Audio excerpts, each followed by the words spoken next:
नमस्कार दर्शक बंधु आमर यूट्यूब चैनल रे आपण मानक मु स्वागत जनाऊँगी। फ्रेंड्स आज मुझे वीडियो रे आपण मानक जनइबी जे आपण जेकोसी फेसबुक अकाउंट होता बहुत पुराना होना कहीं आपण जदि जीमेल आईडी एवं पासवर्ड भूली जाइछंती ताहले मध्य आपण सही फेसबुक अकाउंट को आपण मोबाइल फोन रे ओपन करि परिबे एवं सेगुडा को आपण से फेसबुक अकाउंट को आपण यूज करि परिबे किभली करिवे चलतु वीडियोटी को डेरी नक स्टार्ट करवा। प्रथमे आपण कौन करेंगे फ्रेंड्स प्रथमे आपण मोबाइल स्क्रीन टी को ऑन करदे।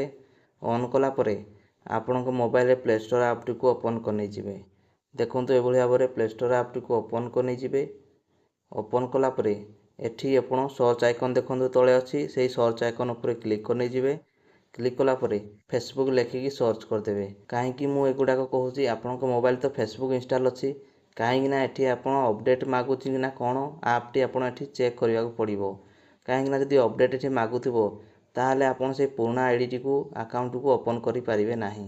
देखंतु एठी फेसबुक लिखिदेबे लिखि सारा परे एठी जदि अपडेट मागुची ताहले आपण फ्रेंड्स अपडेट कर नै जिवे। जदि एठी ओपन लिखिक आसुची ताहले किछि प्रॉब्लम ना ठीक अछि ताहले आपण एठी मध्ये ओपन कर नै जिवे नहले आपणको मोबाइल रे होम स्क्रीन जाइकी ओपन कर नै जिवे फेसबुक ऐप टी को। देखंतु ए भाव में फेसबुक ऐप टी को ओपन कर नै जिवे।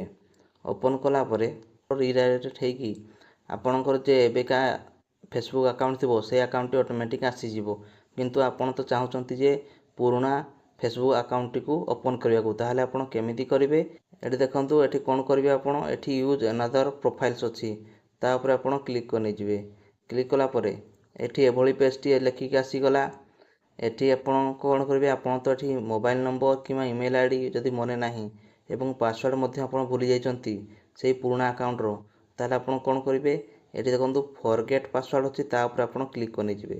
एभली भाबे जतले आपण फॉरगेट पासवर्ड ऊपर क्लिक कर नै जिवे आपण को एठी allow Facebook access your contact एभली लेखिक आसुची आपण एठी अलाउ ऊपर क्लिक कर नै जिवे। आउ थरे अलाउ कर देबे। अलाउ कला परे एठी आसी गला यूज योर गूगल अकाउंट जदि ये अकाउंट आपणकर चाहूचंती ये अकाउंट ताहले आपण एई कंटिन्यू ऊपर क्लिक कर नै जिवे।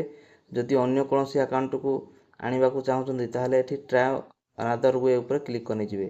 देखंतु ता ऊपर क्लिक कला परे देखंतु जीमेल आईडी टी आसी गला। जीमेल आईडी आसी साला परे एठी आपण को भली आपण पुराना आईडी टी को ओपन करबे। एठी देखंतु गूगल अकाउंट ता द्वारा मध्ये आपण पुराना आईडी अकाउंट टी खोली परिबे एवं देखंतु फोन कॉल रो मध्ये सुविधा अछि जदि आपण phone call mobile number T मने अछि जे नाही मो एई नंबर रे पुराना ID T account T open करथिले एई नंबर टी देईकी से नंबर ऊपर मध्ये आपण क्लिक करि परिबे एवं ईमेल आईडी जदि आपण मने अछि से ईमेल आईडी टी देई परिबे एवं पासवर्ड जदि मने अछि पासवर्ड देई परिबे। एभली ऑप्शन गुडा आछि एठी कोन करिवे एठी आपण फोन कॉल जो अछि ता ऊपर आपण क्लिक कर नै जिवे। एभली क्लिक कर नै जिवे नहले आपण जीमेल आईडी जो शो करछि एठी आपण तो मने नथिबो से जीमेल आईडी टी एठी जो email Gmail ID T show करछि ता बॉक्स ऊपर क्लिक कर नै जिवे। टच कर साला परे आपण एभली भाबरे आपण कंटिन्यू ऊपर क्लिक कर नै जिवे। एभली कंटिन्यू ऊपर क्लिक कला परे आपण को मोबाइल को एको कोड जीवो जो जीमेल आईडी टी एठी शो करतो से जीमेल आईडी रे एको ओटीपी कोड जीवो। एभली एठी आपण ओटीपी कोड टी देई साला परे आपण एठी कंटिन्यू ऊपर क्लिक कर नै जिवे। देखंतु मु एभली कंटिन्यू ऊपर क्लिक कर देली।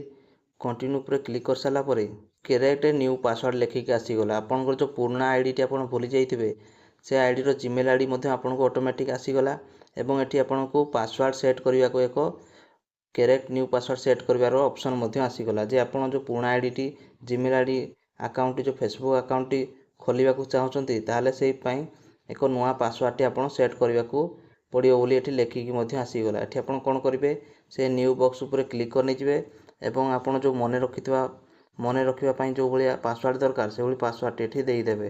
ए भली पासवर्ड टी आपण देई साला परे एठी कंटिन्यू ऊपर क्लिक कर नै जिवे। देखंतु ए भली कंटिन्यू ऊपर क्लिक कर साला परे आसो पुराना आईडी टी एठी आपण कोन करिवे एठी सेव ऑप्शन आसे एवं नोट नाउ आसी आपण इच्छा जदि सेव करबा को चाहउचंती ताले एठी सेव ऊपर क्लिक कर नै जिवे। जदि सेव करबा को चाहुनांती ताले एठी नोट नाउ ऊपर क्लिक कर नै जिवे। देखंतु मोठी नोट नाउ ऊपर क्लिक कर देली। एठी किछि एक्सेस टू लोकेशन एठी अलाउ करबा को होची ताले आपण चाहिले अलाउ करि परिबे नहले ऊपर राइट साइड रे देखंतु स्किप रो ऑप्शन अछि ता ऊपर आपण क्लिक करि परिबे। एभली स्किप ऊपर क्लिक कर नै जिवे। क्लिक कला परे एठी देखंतु पुणी आथरे स्किप ऊपर क्लिक कर नै जिवे। क्लिक कला परे एठी आपणकर मोबाइल नंबर टी देबे जो नंबर टी आपण ଏବେ ଟାଇମ୍ରେ ୟୁଜ୍ କରୁଛନ୍ତି ସେଇ ମୋବାଇଲ୍ ନମ୍ବରଟି ଏଠି ଦେଇଦେବେ। ଦେଖନ୍ତୁ ମୁଁ ମୋବାଇଲ୍ ନମ୍ବରଟି ଏଠି ଦେଇଦେଉଛି, ଆପଣ ମଧ୍ୟ ଦେଇଦେବେ। ଯଦି ଦେବାକୁ ଚାହୁଁଛନ୍ତି ତାହେଲେ ଦେଇପାରିବେ, ନହେଲେ ଉପରେ ଦେଖନ୍ତୁ ରାଇଟ୍ ସାଇଡ଼୍ରେ ସ୍କିପ୍ର ଅପସନ୍ ଅଛି, ସେଇ ସ୍କିପ୍ ଉପରେ କ୍ଲିକ୍ କରି ନେଇଯିବେ। ଏଭଳି ସ୍କିପ୍ ଉପରେ କ୍ଲିକ୍ କରିସାରିଲା ପରେ ଆପଣଙ୍କୁ ଏଠି ଫାଇଣ୍ଡ ଫ୍ରେଣ୍ଡସ୍ ଲେଖିକି ଆସିଯିବ। ଆପଣଙ୍କ ପାଖ ଆଖ ଯେତେ ବି ନିଜର ଫ୍ରେଣ୍ଡସ୍ ଥିବେ ସବୁ ଏଠି ଶୋ କରିଯିବ। ଏବେ ଚାହିଁଲେ ଏଠି ଏଡ୍ ଫ୍ରେଣ୍ଡ କରିପାରିବେ, ନହେଲେ ଏଠି ଉପରେ ରାଇଟ୍ ସାଇଡ଼୍ରେ ଦେଖନ୍ତୁ ସ୍କିପ୍ ଲେଖୁଛି, ତା ଉପରେ ଆପଣ କ୍ଲିକ୍ କରିଯିବେ। କ୍ଲିକ୍ କଲା ପରେ ଏଠି ଦେଖନ୍ତୁ କିପ୍ ୟୋର୍ ପ୍ରୋଫାଇଲ୍ ଅପଡେଟେଡ୍ ଏଭଳି ଲେଖି ଆସିଛି। ଏଠି ଅପଡେଟ୍ ପିକ୍ଚର ଆପଣ ଏବେକା ଟାଇମ୍ରେ ଯଦି ଫଟୋ ଅପଲୋଡ଼ କରିବାକୁ ଚାହୁଁଛନ୍ତି ତାହେଲେ ଏଠି ଅପଡେଟ୍ ପିକ୍ଚର ଉପରେ କ୍ଲିକ୍ କରିପାରିବେ, ନହେଲେ ଆପଣ ଦେଖନ୍ତୁ ଉପରେ ରାଇଟ୍ ସାଇଡ଼୍ରେ ସ୍କିପ୍ର ଅପସନ୍ ଅଛି, ତା ଉପରେ ଆପଣ କ୍ଲିକ୍ କରି ନେଇଯିବେ। ଏଭଳି କ୍ଲିକ୍ କଲା ପରେ ଆପଣଙ୍କର ଫେସବୁକ୍ ଆକାଉଣ୍ଟଟି ପୁରା ଭାବରେ ଓପନ୍ ହେଇଗଲା। ଫ୍ରେଣ୍ଡସ୍, ଏଭଳି ଭାବରେ ଆପଣ ପୁରୁଣା ଆଇଡ଼ିଟି ଓପନ୍ କରିକି ଆପଣଙ୍କ ମୋବାଇଲରେ ୟୁଜ୍ କରିପାରିବେ। ଏଭଳି ଛୋଟ ଇନଫର୍ମେସନ୍ ଯଦି ଭଲ ଲାଗେ ଚ୍ୟାନେଲଟିକୁ ଲାଇକ୍, ସେୟାର, ସବସ୍କ୍ରାଇବ୍ କରିବାକୁ ଜମା ଭୁଲିବେନି ଫ୍ରେଣ୍ଡସ୍। ଦେଖା ହେବ ଆଉ ଏକ ନୂଆ ଭିଡ଼ିଓରେ। ଧନ୍ୟବାଦ।